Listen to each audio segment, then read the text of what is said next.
Potatoes are getting tall.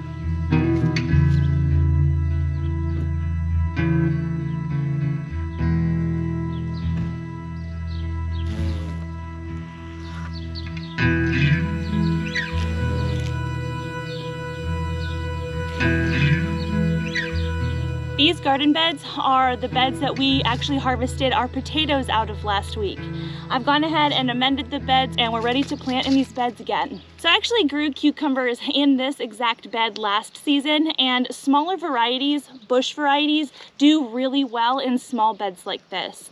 This is a 4-foot by 4-foot raised bed. I believe it's about 10 inches deep, and I'm actually going to put 5 plants in this bed. These 2 varieties of cucumber, this is pickle bush cucumber and then miniature white, they do put out vines, but the vines reach only about a maximum of 3 feet. So they work very well in small spaces. So I'm gonna put one right in the center and then one around each corner. I am actually gonna put a couple seeds per hole just to ensure that I do get decent germination. I did pre-water and pre-moisten the soil before I planted, but just for good measure, it's a hot day today, I'm gonna water on top of these seeds. If you're noticing too, I'm watering the whole bed, not just where I have seeds or where I have plants. It's super important to make sure that the entirety of your soil in your raised bed is saturated. It's part of what keeps the little microorganisms and good bugs in your soil alive. And you'll notice that over most of the garden, I do have a nice mulch down, and I don't right here. I will worry about putting in mulch once our seedlings are up. The other day I noticed that our onions are starting to bulb up.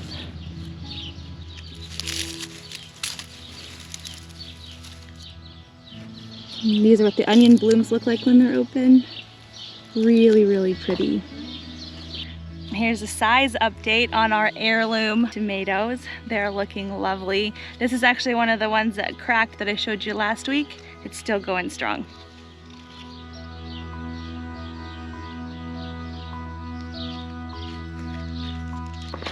It's funny, it looks like my heirloom tomatoes are coming on in pairs. Look, everywhere you look, there's at least 2. Isn't that funny? Here's the status of the Brad's Atomic Grape. They're starting to get some stripes, but no real color on them quite yet. Except, of course, for these ones that have been sun-kissed.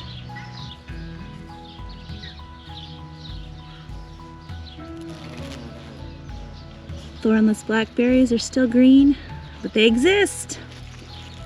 It's super awesome. I don't know why I had it in my head that the blackberry canes would grow upwards, but they're definitely growing outwards. So they may start to take over outside the bed, but I think a wild blackberry patch is something that I could accept. See this little cucamelon? It's been pollinated and that thing is going to start to swell up. We'll watch this over the next couple weeks. Hopefully we can get to it before the kids do. Sweet potatoes starting to become a beautiful, lovely carpet. At this point, the sweet potatoes have enough leaves on them where if we wanted to harvest some to put in our stir fries or some salads, we could absolutely do so. Pretty neat. We've got different shapes from the different variety of sweet potatoes that we've planted. Sweet potatoes are in the morning glory family, and they put off blooms that are morning glories, or at least they look exactly like morning glories. Some of my favorite flowers in the garden, though if you have a true morning glory, they can be rather invasive. I had morning glories volunteer over here last year. I've pulled 1 or 2, but it looks like we've got a handle on them so far. Some of our melons. They're not growing super fast, but I think they're making their way. I need to go ahead and separate these out probably before the rain this week. These green cabbages are starting to be pretty much done. This is the one that was the furthest behind, and it's pretty big at this point. I'm probably gonna pull the last of these cabbages within the next couple days. The only thing I can think to do with them is sauerkraut. So if you have any other ways to use up cabbage, let me know. Dill and parsley are some of the favorite plants for the monarch butterfly to lay their eggs. I'm leaving this here as an invitation for them to use it if they wish. I haven't seen any caterpillars on here yet though.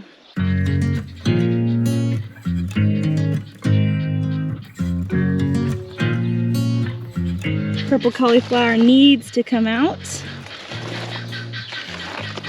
I fermented some cauliflower on the suggestion of quite a few of my subscribers, and if you haven't done that yet, you absolutely should. I may even make a video of me fermenting the rest of the cauliflower in this garden. All right, so we have an update on the volunteer squash.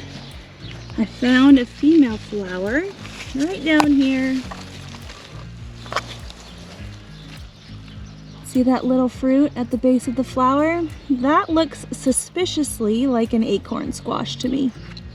Which is funny because I don't remember planting an acorn squash. We've definitely eaten them. A bird easily could have set the seed here. Another option is that it could be a lemon squash. That's a variety of summer squash. I have grown those, but on the other side of the garden. So it's still kind of a mystery, though we're getting a little bit closer to knowing exactly what this is. Super healthy though.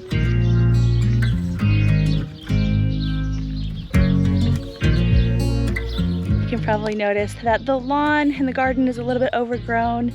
As a beekeeper, I tend to see my bees all over the clover and I don't have the heart to mow. So it's gonna look a little bit wild in the background of some of my videos, and that's why I leave it for the bees.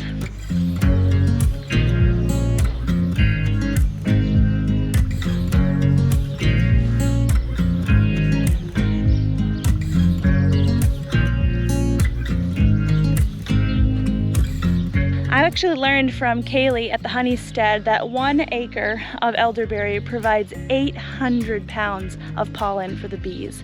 It's why we put in 9 plants for our homestead. That sounds like a win-win for everyone. We can use the flowers and the berries for us, and the bees can use the pollen and nectar for them. Easily one of my favorite smells. It's gorgeous. Here's the bloomin' lettuce. Hasn't quite flowered yet, but she's a towering beauty. And a little flower head on this one.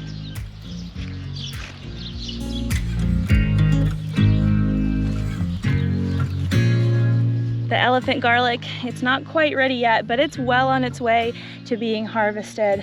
I don't have very many garlic heads here, but this started out as 2 bulbs and we're going to be increasing our bounty on that, and that is a win. The general rule for garlic is to wait for the greens to die back, and they've started. Won't be long now.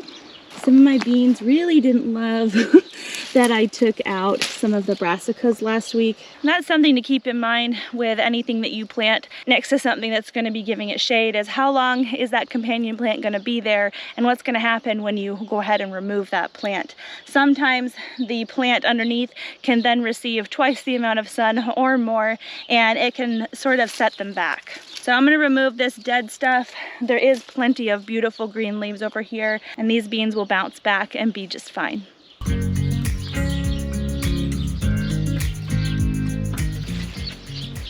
There we have our first baby beans of the season.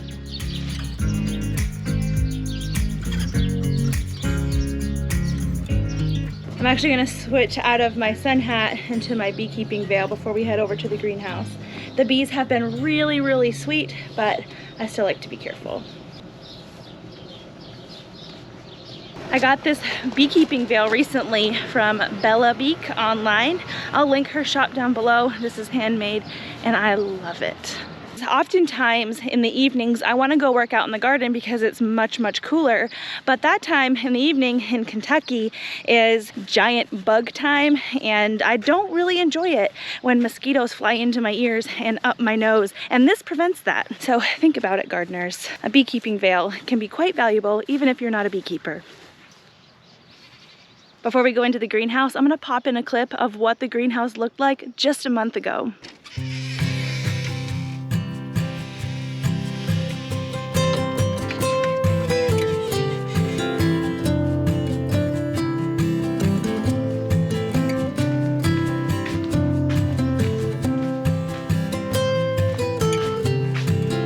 We've Levi came in here with me last week and helped me install some T-posts at the end of each of our determinate tomato rows. That has allowed me to start our trellising system for the tomatoes. It's time to add another layer, so we can go ahead and talk about that finally.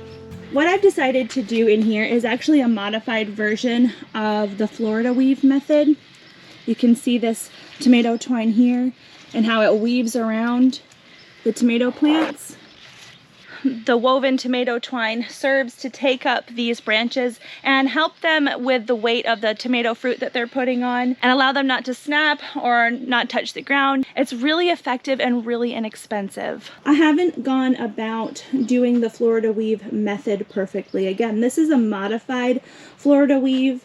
Normally you'll have a post, a real strong post in between each tomato plant. And in the greenhouse, I've actually elected to put one fiberglass rod at each tomato plant. And so because of that, I can't get perfect tension on my tomato twine, but it seems to work really well in here. At least for now. Let me get the other layer on and show you how all this works. So here is my box of tomato twine. It's designed to go ahead and attach through belt loops and ride on your hip. I never wear a belt, so I'm just gonna hold it. It still works fine for my situation. So you can see I've already got one layer down here, and I've got to move up because these branches are gonna start falling down and getting heavy. So I'm gonna go, let's go right here, right above that notch, and tie it nice and tight. Okay, I'm gonna hold the box under my arm because I don't have a belt. I'm gonna hold tension with my hand, and this hollow tubing here is gonna act like a guide to help save my back as I weave the tomato twine through the plant. So as I go, I'm going to use this tube here to guide myself underneath a branch. And I'm gonna hug it up close to this fiberglass rod, and then I'm going to come through on this side of the plants now, on this side of the row, and do the same thing. And all I'm doing is alternating between fiberglass poles, keeping a decent amount of tension the whole way up.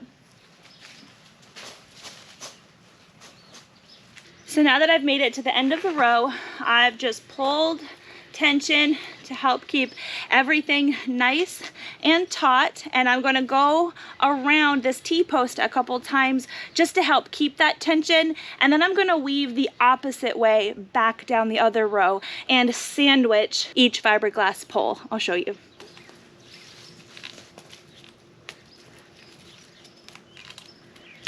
So you can see here I've actually woven on this left side of the pole, and when I go back down the row, I'm actually going to start weaving down the right side and through the opposite way that I did before.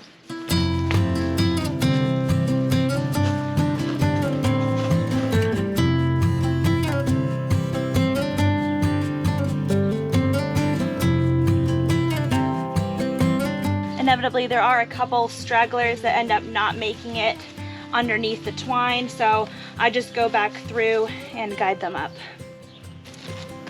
See here how this plant here is supported by that twine. Beautiful cluster right there. It's my hand for size reference. Me too. Beautiful. It's 94 in the greenhouse right now. Whew. But these plants seem to be doing well despite that. So far, our jalapeno row is looking lush. We still have a little bit of bug damage, but it hasn't increased, and it hasn't seemed to really have affected the plants much at all. So I haven't done anything. For size reference, I'm just crouching next to this jalapeno here. Lots of little buds. A lot of people will also trellis their peppers. I have not done that in years past, but I may do that this year. A couple of the peppers are flopping over a little bit.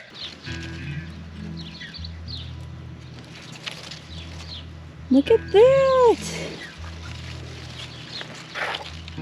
Look at the size of that pepper from last week, guys. Huge! You can really see the striping.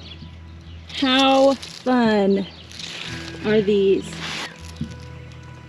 So neat. I did replant some beans, and I thought I saw some coming up. There's one. You probably noticed that I got the marigolds planted in between each bean. That should help draw the pollinators in. A lot of things in here, the peppers and tomatoes, don't necessarily need a pollinator to produce fruit. The beans will, so the marigolds will be a great pop of color to draw those pollinators in and increase our harvest. It's been a little less than a week since I planted the beans, so hopefully by this time next week, the next garden tour, all of the beans will be up in here. This whole row is actually sweet bell peppers. I believe each plant has some flowers and maybe even a little fruit started. Things are happening. This whole row is planted with either California Wonder or Emerald Giant sweet bell peppers. I don't know which is which in here. I just know I have both. It occurred to me the other day that I haven't shown you the fruit trees that we have. I mean, I've shown you the elderberries, but we also have cherry, we have pear, and we have hazelnut. See, there's my beehives. There's some goats. Hey, Miss. This particular area is where I have gotten bees stuck in my hair before, so probably won't stay back here long, but I want to show you the trees. Here's a cherry tree. This one is a Rainier cherry. And then we have two different types of hazelnut tree. This one is the Theta filbert. Pretty little leaves. There's this one.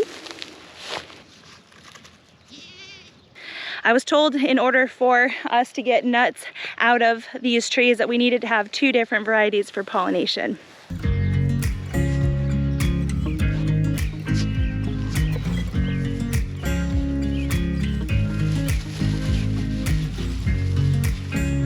You boys are handsome. You are. You are. Hello. Hi. Hi, cuties.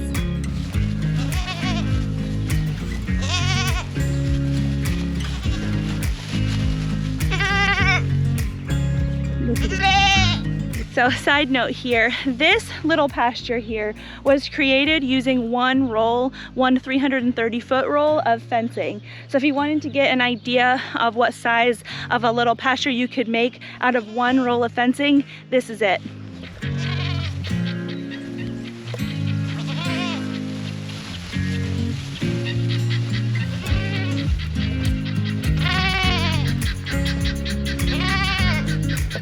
We just got some pear trees and they look like they need some water. These were bare root trees that we put in.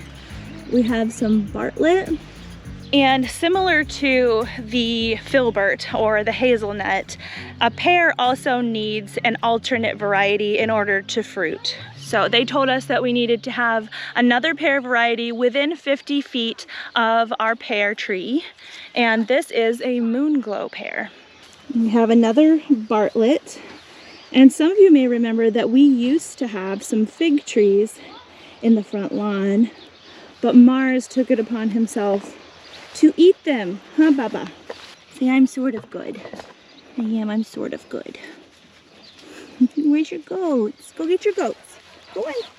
Mars also ate down this persimmon tree. It was taller than me and he just sawed it right off about a foot above the ground, but it came back. So it's probably not going to be super tall, but it will be easy to harvest from, I imagine. In general, when a plant like this has been topped or the top has been cut off like this, the main growth point really is where a lot of the height comes from. So this is going to be a bushier, more shrubby persimmon, but that's okay. Actually, these big trees over here, there's some persimmons in there. So those trees should help pollinate this tree or whatever it's going to turn out to be. They're still looking a little bit sad right now, but we just fertilized these elderberries in here. I have 3 different varieties of elderberry. I don't remember them all. Thank you for coming with me into the garden on another Tour Tuesday garden tour. I'm going to be doing these types of tours every Tuesday throughout the growing season. I don't really have an end in sight, but I will say it's only been, this is the fourth or fifth week that I have done these garden tours, and I am amazed already when I look back to see how much the garden has grown. By the end of the season, I imagine I'm just going to be blown away.